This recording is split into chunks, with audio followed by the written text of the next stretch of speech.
Dalil-dalil sebelumnya yang ramai itu adalah adanya perselingkuhan, kemudian menggugat cerai dan menuntut hak asuh anak. Sudah itu dulu. Perselingkuhan haruslah dibuktikan. Kalau tidak bisa dibuktikan, hakim akan mengatakan bahwa dalil tidak cukup bukti. Kalau dalil tidak cukup bukti, kemudian tadi kan diiringi dengan tuntutan hak asuh anak, maka hak asuh anak diberikan kepada Paula. Ini adalah kesimpulan. Oke. Kemudian muncullah dalil baru bahwa anak-anak trauma kepada ibunya. Ini untuk menutupi dalil sebelumnya. Sehingga yang didatangkan adalah ahli psikologi anak. Namun Paula Verhoeven juga memiliki bukti kedekatannya antara Paula Verhoeven sebagai seorang ibu dan kedua anaknya. Bukti kedekatan inilah yang mematahkan tudingan adanya trauma anak kepada ibunya. Ya karena dalil-dalil semua sudah terbantahkan dengan sendirinya, muncul dalil baru di luar persidangan yang mengatakan bahwa seseorang yang tidak sehat jasmani dan rohani tidak berhak mendapatkan hak asuh anak.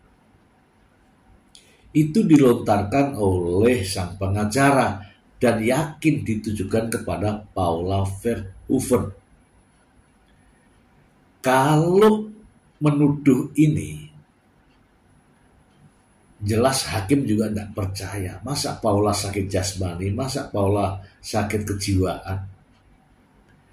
Tentu saja tidak masuk akal. Nah, karena tidak masuk akal inilah sehingga hakim akan mengambil keputusan dengan berpedoman pada kompilasi hukum Islam. Karena ini sidang di pengadilan agama. Karena keduanya agama Islam, maka dasarnya adalah kompilasi hukum Islam. Dan di kompilasi hukum Islam sudah diatur bahwa akibat perceraian terhadap anak yang masih berusia di bawah 12 tahun atau belum mubazir, hak asuhnya diberikan kepada ibunya. Namun lagi-lagi kompilasi hukum Islam ini dianggap tidak berlaku oleh sang pengacara. Karena sang pengacara mengatakan adanya surat edaran Mahkamah Agung. Surat dari Mahkamah Agung, surat edaran dari Mahkamah Agung itu fungsinya adalah mengisi kekosongan hukum. Kalau kekosongan hukum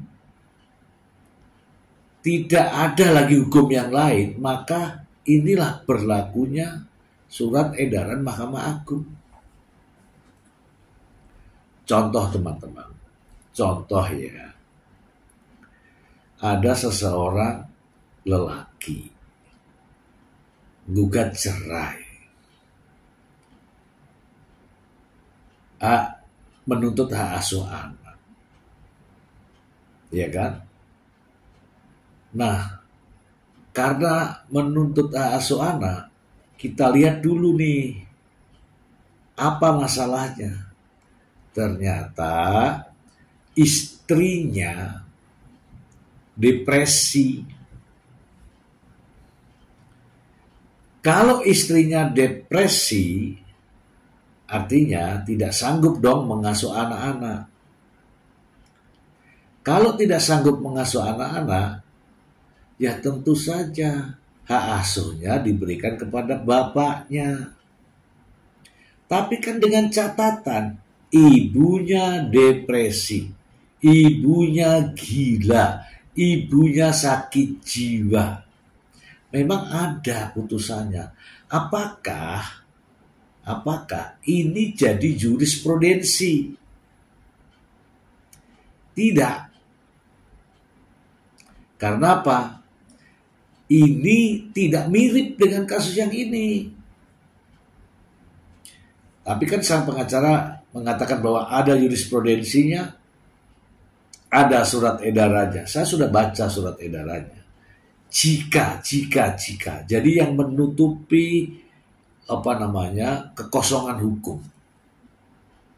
Tapi di dalam kompilasi hukum Islam sudah jelas.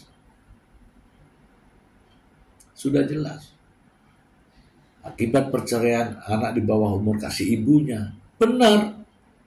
Yang penting ibunya sehat, tidak depresi. Kalau depresi ada di rumah sakit jiwa. Kalau gila ada di perawatan. Tapi kan tidak terhadap Paula Verhoeven. Mengapa itu selalu Nah, dari sinilah saya berpendapat.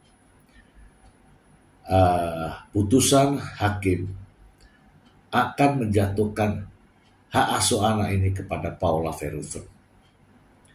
Walaupun sang pengacara mengatakan ada jurisprudensi, anak tidak sebagai objek dan sebagainya, itu benar.